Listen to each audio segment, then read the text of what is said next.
In a rocky desert, a desolate place that covers several kilometers around, at an altitude of more than 2,000 meters, stands one of the greatest and enigmatic tributes to the gods. In the east of Turkey and next to the Euphrates River, cradle of man, we locate Nemrut Dag or Mount Nemrut, which in ancient times was like the Garden of Eden. Discovered in 1881 by the German engineer Karl Sester, in exploration work and guided by his Kurdish assistants, who spoke of giant heads of gods on top of the mountain. At first, he was suspicious of these stories because it did not appear on European maps until he checked it out for himself. Sester was fascinated by what stood before him, a monument with headless statues made of rock and crowned by an artificial mountain of piled stones, located in a privileged place, from where the whole valley could be observed. The colossal monument may have been erected around the 1st century BC.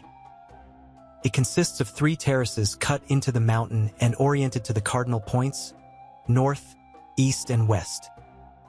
Thousands of cubic meters of rock were removed for the erection of what, according to the inscriptions, is interpreted as a burial mound, consisting of millions of stones the size of a fist. It is conical in shape, 50 meters high and 150 meters in diameter. It is surrounded by a road that connects the 3 terraces. Its construction is attributed to Antiochus I Theos, regent of the Kingdom of Commagene, whose ancient lineage goes back to Alexander the Great and Darius I, King of Kings.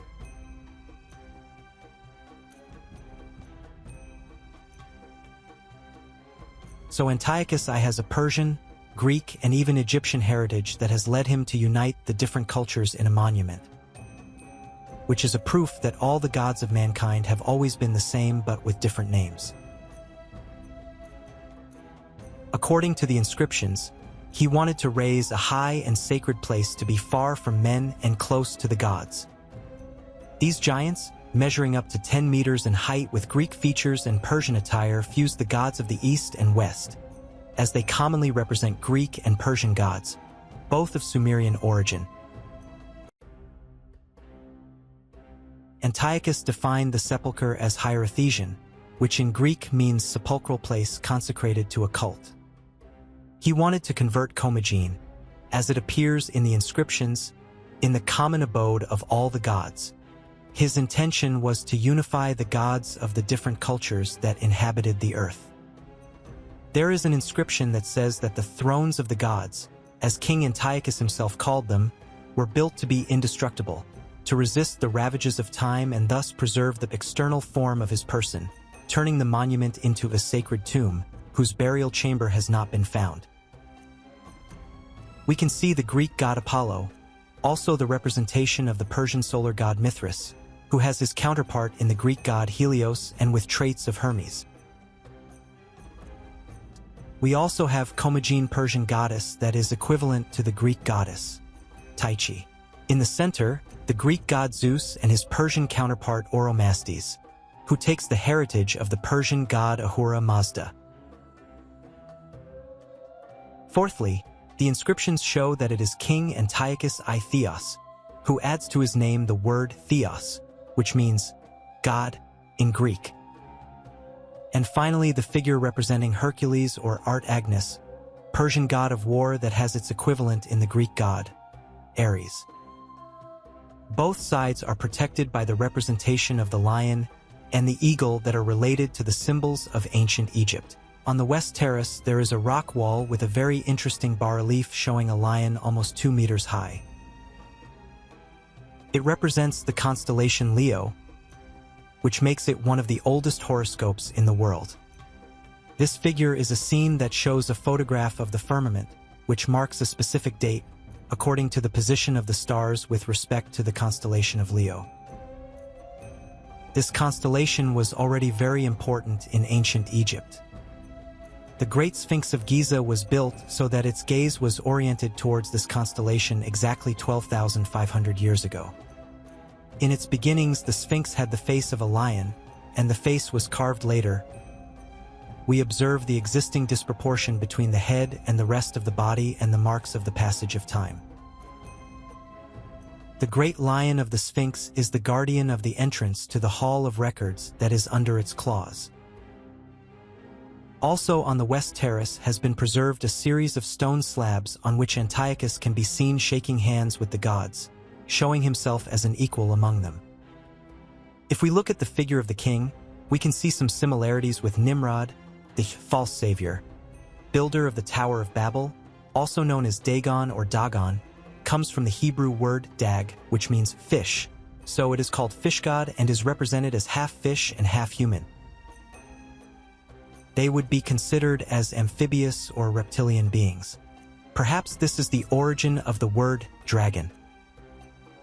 Curiously, this area is known as Nemrut dag, which means Nimrod, the fish.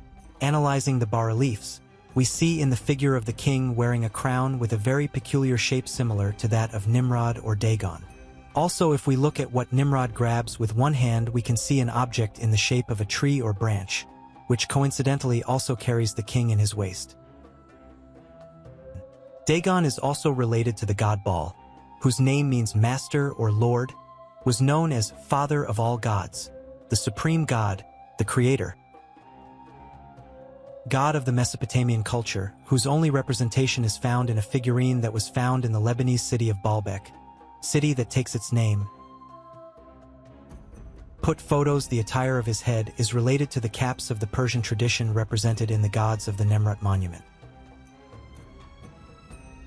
This attire is worn by many gods all over the world. We find the example of Mithras, Persian god whose cult spread to Rome, Mauritania or Brittany, among many other places. It has its equal in the Greek god Apollo, and its expansion has reached India, represented in the god Varuna, meaning all-enveloping, is the Hindu god of the ocean, one of the most important of their culture.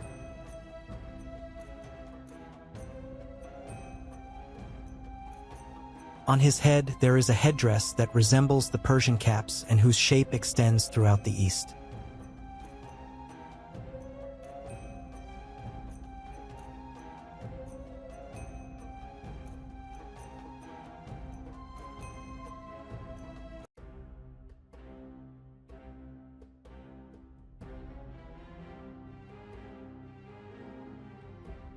We can affirm that Mount Nemrut is a living proof of the existence of these false gods, giants of antiquity, who have sought to spread their influences throughout the world by hiding under different identities to achieve their ends. By using several different characters, they increased their followers, and in this way they obtained more energy. Today we know that these false gods feed on our energy, and we provide it to them by worshiping them. We cannot deny that there is a global network that reaches up to our days. Currently, the stone heads of between 2 and 3 meters lie on the ground, battered by the passage of time, trying to hide their secrets, but eventually everything comes to light. Hopefully this mystery will be solved soon.